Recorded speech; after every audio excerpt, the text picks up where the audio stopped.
तिकडे सांगली महापालिकेसाठी प्रचाराचा धुरळा उडालाय।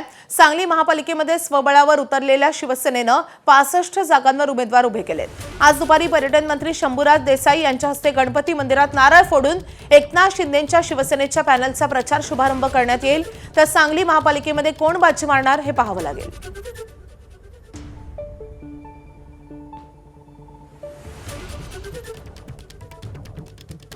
आहे आणि आम्ही शिंदे साहेबांना एक कमिटमेंट केलेले आहे।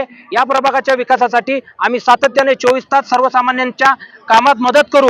म्हणूनच या ठिकाणी ही निवडणूक जनतेने हाती घेतलेली आहे आणि आम्ही खात्रीपूर्वक सांगतो शिंदे साहेबांना की प्रभाग 8 मधून 4ही उमेदवार धनुष्यबाणावर निवडून महापालिकेत जातील। येणाऱ्या काळामध्ये बदल काय असतोय, प्रभागाचा विकास कुठल्या पद्धतीने करायचा आहे ही धोरणं आम्ही ठरवलेली आहेत व 15 वर्ष जी मक्तेदारीचा प्रकार जो चालू होता, टक्केवारीचा प्रकार आहे, हा कुठेतरी बंद करायचा आहे। प्रस्थापितांना घरी बसवल्याशिवाय आम्ही राहणार नाही।